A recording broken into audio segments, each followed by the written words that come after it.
avez vu ma tête. Alors, topo très rapide, j'ai envie de faire du crochet. Donc, on va acheter des pelotes pour faire du crochet. Et on se retrouve après. Je vais pas vous prendre dans le magasin et tout parce que je suis pas à l'aise. mais on se retrouve juste après. Bisous. Hop, alors, me voilà de retour et je vais vous montrer. Alors, j'ai pris 3 pelotes. Peut-être pas bien voir la couleur, mais c'est du rose. J'en ai 3. Et après, un pack de beige. Hop, c'est filmé vraiment merveilleusement bien. Un pack de vert et un pack de blanc. Hop. Et donc, avec tout ça, j'aimerais faire un truc un peu comme ça. Je trouvais ça sur Pinterest. Je trouve ça très très beau. Et donc, on va s'y mettre. C'est parti. Bon, j'ai fait un croquis hyper rapide pour comprendre un peu comment j'allais faire. Et au final, ça a l'air plutôt simple. Donc, ça c'est l'arrière. Ça c'est l'avant. Donc c'est juste des carrés granits quoi. Je vais les faire en 6 rangs pardon, c'est écrit là. Il faut que j'en fasse 22, donc on verra. Et si c'est trop petit, je ferai un rang de plus. Et après quand tout sera assemblé, on fait la bordure et puis les lacets. On y va, au travail. On se retrouve un peu plus tard, j'ai fait le premier carré, alors ça donne ça finalement, donc j'ai fait 6 rangs de granit et j'ai fait un tour que de brides tout autour pour que ce soit plus propre pour après raccorder. Donc voilà, donc j'en ai un, plus que 21. C'est parti.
Pour continuer le vlog tuto du cache-cœur.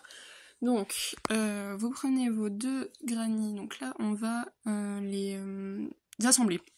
Donc vous faites bien attention du sens de vos carrés, vous mettez bien endroit contre endroit.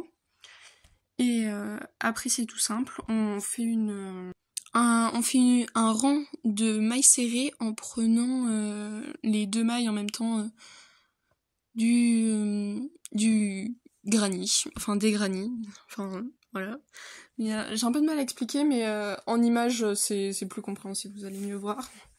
Donc on fait le nœud coulant, on le passe entre, et après voilà, vous faites des mailles serrées en prenant les 2. Donc c'est vraiment pas compliqué du tout. Et vous faites ça tout le long.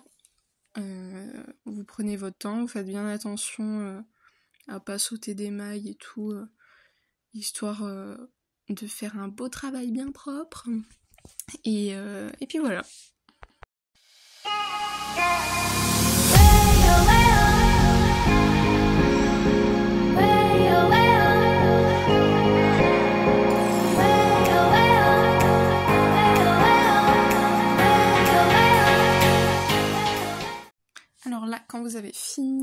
de faire votre ligne de maille serrée, vous faites votre nœud, hop, vous tirez bien et on cache direct les fils, comme ça on perd pas de temps après.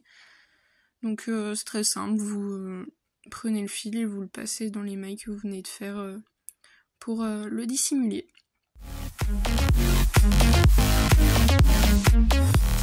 Et donc après, une fois qu'on a fini, qu'on a tiré, hop, on se retrouve avec une belle couture toute propre. Et après, avec vos granny, vous allez faire 2 rangs de 2 et 6 rangs de 3 granny et on se retrouve après.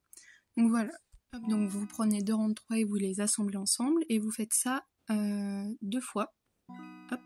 Et ça c'est pour créer les manches. Donc après vous prenez voilà une partie, vous mettez bien à l'envers, donc on voit les coutures que vous avez faites, vous le pliez en deux, toujours côté couture, vous faites bien attention, pour que ce soit endroit contre endroit en fait, et vous faites une couture tout le long comme ça, voilà. Et vous faites ça 2 fois pour les 2 manches. Donc une fois les 2 manches faites, ça donne ça. Alors techniquement il vous reste 2 rangées de 3 granny, donc vous les mettez ensemble. Vous mettez bien côté endroit et après avec les deux... Enfin vous voyez en image. Et vous mettez bien endroit contre endroit, vous faites attention et vous faites les coutures là où je vous montre, voilà. Hop, et on se retrouve après. Voilà, alors là j'ai fait les coutures, donc vous mettez bien côté couture, voilà j'ai fait les coutures là et là. Donc bien côté couture, vous faites attention, et là vous allez voir la bêtise que j'ai faite. Là je vous montre qu'il faut le mettre côté où il y a les coutures, mais en fait non, vous retournez bien la manche avant de la mettre à l'intérieur comme ça. Donc faites pas la même erreur que moi, retournez bien la manche pour que les côtés endroit et endroit se touchent en fait. Et là vous allez faire une couture simple comme vous avez assemblé les autres carrés tout autour. Et vous faites ça des 2 côtés. Hop, une fois assemblé ça donne ça. Donc vous avez déjà un aperçu et puis vous pouvez déjà le garder comme ça. Mais moi je vais faire une bordure pour faire propre, donc je vais faire une bordure de maille serrée toute simple, plus une bordure de bride. Donc voilà ce que ça donne. Donc comme je vous l'ai dit, vous pouvez le garder comme ça. C'est très joli, c'est très sympa. Ça fait un petit gilet tout mimi. Et vraiment, vous voyez, c'est vraiment pas compliqué. Et donc là, ce que je vais faire, moi, c'est que je vais faire 2 lacets pour pouvoir faire le côté cache-cœur. Donc vous faites la longueur que vous voulez, ça dépend votre tour de taille et tout. Voilà, donc on se retrouve après pour l'essayage final. Désolée pour la lumière, c'est pas top. J'essaierai de faire mieux la prochaine fois. Donc voilà. Là, on prend ces petits lacets. Ah non, on se recoiffe. Hop, là, on prend les petits lacets, on les passe derrière. Et on fait un petit nœud devant.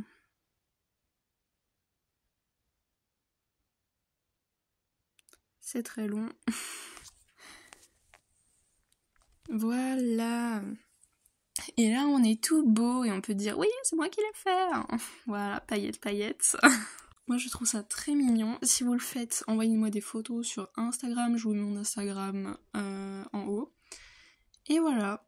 J'espère que cette vidéo vous aura plu. Moi, j'ai beaucoup aimé la faire. Je trouvais ça très très chouette. Et j'aime beaucoup le format. Je vous emmène avec moi pour faire des crochets et tout, c'est cool. Si vous avez des idées de prochains projets, je suis preneuse. Allez, bisous